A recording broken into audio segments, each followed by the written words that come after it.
दोस्तों, अंतरिक्ष के बारे में टेलीस्कोप से तो काफी सारी जानकारी इकट्ठा की जा सकती है, लेकिन अगर हमें किसी ग्रह या फिर चांद के बारे में पूर्ण रूप से डाटा चाहिए, तो उसके लिए हमें डेडिकेटेड स्पेस मिशन करने पड़ते हैं। हमारे सौरमंडल में हर एक ग्रह पर स्पेसक्राफ्ट भेजे जा चुके हैं ताकि उनसे जुड़ी जानकारी वैज्ञानिकों तक पहुंचाई जाए। लेकिन आपको जानकर हैरानी होगी कि आज तक हम इंसानों ने पृथ्वी के नजदीक मौजूद ग्रह यानी मरक्यूरी पर बहुत ही कम मिशन भेजे हैं।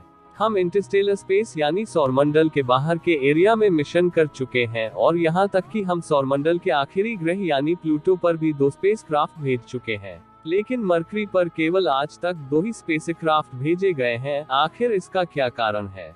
हम आज तक मंगल ग्रह पर 30 मिशन कर चुके हैं। क्या मरक्यूरी में कुछ ऐसा मिस्टीरियस चीज मौजूद है जिसके बारे में वैज्ञानिक वाकिफ है, और इसलिए वह अपने स्पेसक्राफ्ट वहां नहीं भेजना चाहते, या फिर सूरज के नजदीक होने की वजह से मिशन करना मुश्किल है? जानेंगे आज के इस वीडियो में, इसलिए इस वीडियो पर एंड तक जरूर बने रहना। दोस्तों, सबसे पहले आपके दिमाग में ये आया होगा कि मरक्यूरी पर मिशन इसलिए नहीं किया जा रहा है क्योंकि वहां का तापमान बहुत ज्यादा होगा। ऐसा इसलिए है क्योंकि वह सूरज से सबसे ज्यादा नजदीक मौजूद ग्रह है।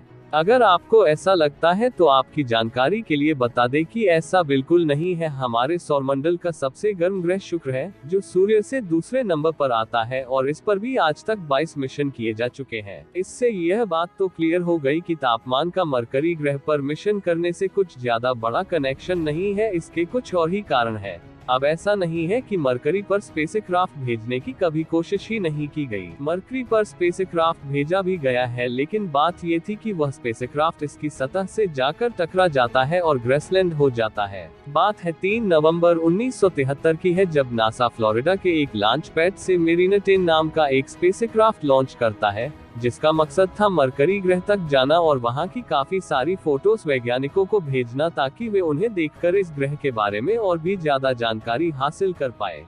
पहले साइंटिस्ट ये सोच रहे थे कि मरक्यूरी तक जाने का यह मिशन काफी ज्यादा कठिन होगा, लेकिन वे हैरान हो जाते हैं कि ये स्पेसक्राफ्ट बिल्कुल सही सलामत वहां तक पहुंच जाता है और फोटोज भी भेजना शुरू कर देता है। लेकिन इसके बाद आता है कहानी में ट्विस्ट। मरक्यूरी का चक्कर लगाते हुए इस स्पेसक्राफ्ट का फ्यूल खत्म हो जाता है, जिसकी वजह से ये डिसबैलेंस होकर सीधे मरक्यूरी ग्रह की सतह से जाकर टकरा जाता है। अब ऐसा नहीं है कि ये मिशन पूरी तरीके से फेल था। नासा के साइंटिस्ट ये बताते हैं कि इस स्पेसक्राफ्ट ने मरक्यूरी ग्रह के करीब 2700 फोटोज क्लिक की थी, जो अपने आप में एक बहुत बड़ा नंबर है। लेकिन आमतौर पर जो भी स्पेसक्राफ्ट किसी ग्रह पर भेजा जाता है तो उसका टारगेट 25,000 फोटोज का होता है।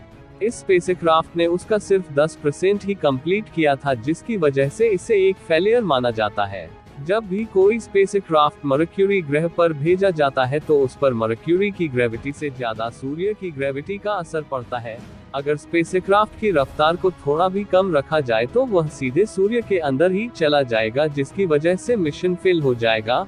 और इसकी रफ्तार को बहुत तेज कर दिया जाए तो ये मरक्यूरी की ऑर्बिट से बाहर हो जाएगा, और इसकी वजह से भी मिशन फेल हो जाएगा। यानी कि वैज्ञानिकों को स्पेसक्राफ्ट की रफ्तार इतनी बारीक रखनी पड़ती है कि उसमें जरा सा भी चेंज मिशन को फेल न कर पाए। तो अब आपको एक बात तो क्लियर हो गई कि मरक्यूरी पर मिशन करना इसलिए इतना कठिन है क्योंकि सूर्य की ग्रेविटी लगातार स्पेसक्राफ्ट को इफेक्ट करती रहती है, और स्पेसक्राफ्ट क्रैश होने के हमेशा ही बहुत ज्यादा नजदीक रहता है। मरकरी पर मिशन भेजना इसलिए भी वैज्ञानिकों के लिए काफी ज्यादा कठिन है क्योंकि वहां पर सोलर स्टॉर्म और रेडिएशन का डायरेक्ट असर होता है। वहां पर स्पेसक्राफ्ट भेजने का मतलब यह है कि सोलर स्टॉर्म से घायल होने के चांसेस को 10 गुना तक बढ़ा लेना। इसके अलावा मरक्यूरी ग्रह की रिफ्लेक्शन से भी कई बार स्पेसक्राफ्ट का तापमान डिसबैलेंस हो जाता है, जो एक बहुत बड़ी दिक्कत क्रिएट कर सकता है। मरकरी ग्रह के पास अपना वायुमंडल नहीं है, जिसकी वजह से उसकी सतह पर जो भी सूरज की रोशनी पड़ती है वह डायरेक्ट स्पेस में रिफ्लेक्ट हो जाती है। जब किसी स्पेस में स्पेसक्राफ्ट भी मौजूद होगा तो वह रिफ्लेक्टेड लाइट उसे भी हानि पहुंचा सकती है। ये बहुत ही छोटे लेवल पर होगा, लेकिन फिर भी वैज्ञानिकों को इन छोटी छोटी चीजों का ध्यान रखना पड़ता है ताकि इतना महंगा और जरूरी मिशन फेल न हो। इसके अलावा 2004 में मैसेंजर अंतरिक्ष यान को बुध ग्रह पर भेजा गया था, जो साल 2011 में बुध ग्रह के ऑर्बिट में दाखिल हुआ था, जिसने बुध ग्रह के बारे में काफी जानकारी वैज्ञानिकों तक पहुंचाई। 2015 में इसका ईंधन खत्म हो जाने की वजह से इस अंतरिक्ष यान ने अपने आप को बुध ग्रह की सतह से टकराकर खत्म कर लिया। उसके बाद से बुध ग्रह पर अब तक कोई भी मिशन नहीं किया गया। तो दोस्तों, आपको पता चल गया होगा कि आखिर नासा बुध ग्रह पर दोबारा जाने की कोशिश क्यों नहीं कर रहा। बाकी दोस्तों, आज की वीडियो में बस इतना ही। उम्मीद है कि आपको वीडियो अच्छी लगी होगी। अगर हाँ तो वीडियो को लाइक और चैनल को सब्सक्राइब जरूर करें। मिलते हैं फिर से ऐसी ही मजेदार वीडियो में, तब तक के लिए जय हिंद जय भारत।